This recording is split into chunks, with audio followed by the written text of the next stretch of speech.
Easy physics বই থেকে এই পর্বে আমরা বরিশাল বোর্ড 2024-এর একটা প্রশ্ন সমাধান করব। প্রথম প্রশ্নটা খেয়াল করো, বিভব শক্তি কাকে বলে? স্বাভাবিক অবস্থান বা অবস্থা থেকে পরিবর্তন করে কোনো বস্তুকে অন্য কোনো অবস্থান বা অবস্থায় নিলে বস্তুর মধ্যে যে সঞ্চিত শক্তি জমা থাকে তাকে স্থিতিশক্তি বা বিভব শক্তি বলে।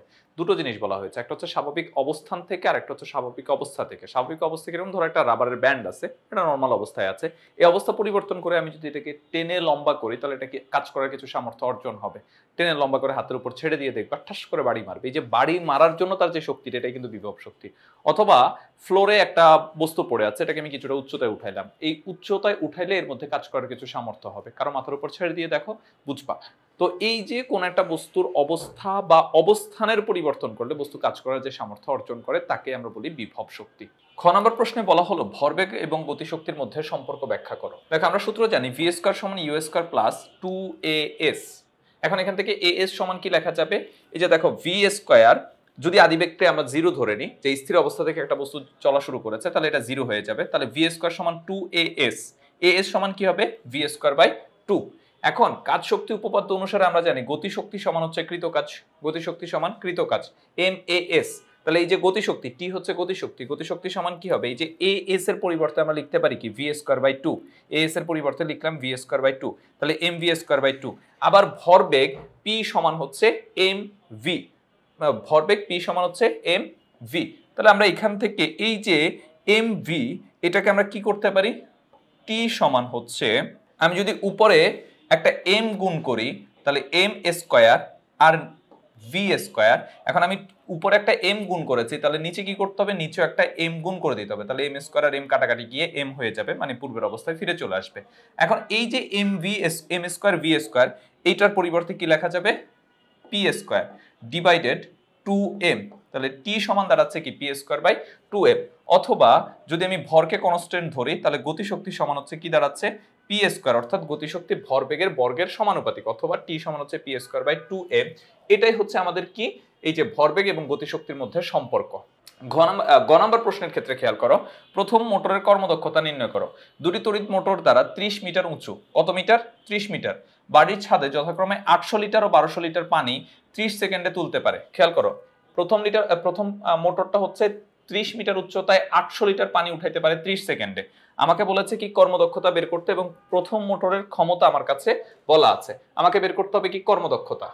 এখন দেখো প্রথম মোটরের কার্যকর ক্ষমতা P সমান mgh বাই t, m হচ্ছে 800 লিটার, g 9.8, h হচ্ছে 30 মিটার ডিভাইডেড 30, তাহলে ক্যালকুলেশন করলে আমরা পাচ্ছি হচ্ছে 7840। এটা হচ্ছে তার কার্যকর ক্ষমতা। আর প্রদত্ত ক্ষমতা ছিল হচ্ছে 20 কিলোওয়াট, ওয়াটকে 1000 দ্বারা গুণ করলে কিলোওয়াটকে 1000 দ্বারা গুণ করলে ওয়াট হয়ে যায়। তাহলে কর্মদক্ষতা এটা সমান হচ্ছে P প্রাইম বাই P অথবা P output by P input, যেভাবেই লিখতে পারো। P আউটপুটের মান হচ্ছে 7840,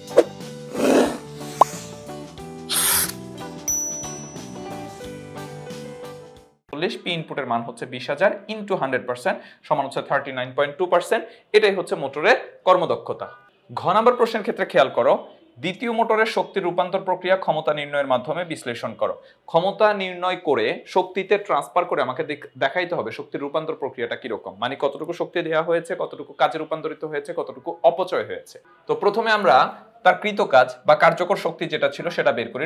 W = mgh, m হচ্ছে 1200, g হচ্ছে 9.8 আর h হচ্ছে 30 মিটার। তাহলে এখান থেকে আমরা পাচ্ছি হচ্ছে 3,52,800 জুল।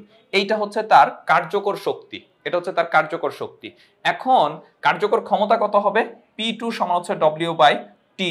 W এর মান তো আমরা এখান থেকে পেয়েছি, আর T 30 সেকেন্ডে দেখেছিলাম, তাহলে এখান থেকে পাচ্ছি কত, 11,760 অথবা 11.76 কিলোওয়াট। এইটা হচ্ছে কি তার কার্যকর ক্ষমতা, এবং কার্যকর শক্তি হচ্ছে 3,52,800 জুল। এবার আমাকে প্রদত্ত শক্তির দিকে হচ্ছে যেতে হবে। তো প্রদত্ত শক্তি যদি আমার বের করতে হয় তাহলে আমার প্রদত্ত ক্ষমতাটা বের করতে হবে। প্রদত্ত শক্তি যদি আমাকে বের করতে হয় তাহলে প্রদত্ত ক্ষমতা বের করতে হবে। এখন দ্বিতীয় মোটরের কার্যকর ক্ষমতা আমরা পেয়ে গেছি, কর্মদক্ষতার সমান হচ্ছে ইটা সমান কার্যকর ক্ষমতা বাই প্রদত্ত ক্ষমতা। তোমাদেরকে একটা সিম্পল জিনিস একটু বলে রাখি, এখানে 100% দিয়ে গুণ না করলে কোনো সমস্যা নেই, এখানে 100% দিয়ে গুণ করার দরকার নাই। কিন্তু তখন যেটা করবে, এই যে এখানে 78.4% যেটা হচ্ছে দ্বিতীয় মোটরের কর্মদক্ষতা, এটা কিন্তু আমার কাছে প্রশ্নে বলে দিয়েছে যে দ্বিতীয় মোটরের কর্মদক্ষতা, এই কর্মদক্ষতাটা পার্সেন্টেজে না লিখে তুমি 100 দ্বারা ডিভাইড করে লিখবে, অর্থাৎ 78.4 যেটা লেখা আছে এটাকে লিখবে হচ্ছে 0.784, অর্থাৎ এখানে যদি 100 বাদ দিয়ে দাও তাহলে এখানে হচ্ছে পার্সেন্ট উঠাই দেওয়ার জন্য 100 দ্বারা ডিভাইড করে নিবা।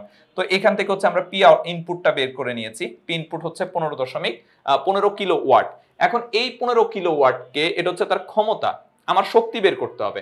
তো শক্তি কিভাবে বের করতে পারি? ক্ষমতাকে যদি সময় দ্বারা গুণ করা হয় তাহলে শক্তি পাওয়া যায়। তো ক্ষমতা হচ্ছে 15 কিলোওয়াট, কিলোওয়াটকে ওয়াটে নিতে হলে 1000 দ্বারা গুণ করতে হয়, আর সময় হচ্ছে 30, ক্যালকুলেশন করলে হচ্ছে 3,50,000 জুল। তাহলে তার প্রদত্ত শক্তি ছিল হচ্ছে 3,50,000 জুল, কাজের রূপান্তর হচ্ছে 3,52,000, প্রদত্ত শক্তি ছিল 4,50,000 জুল, আর কাজে রূপান্তরিত হয়েছে 3,52,800 জুল। মাইনাস করলে আমরা কত পাচ্ছি?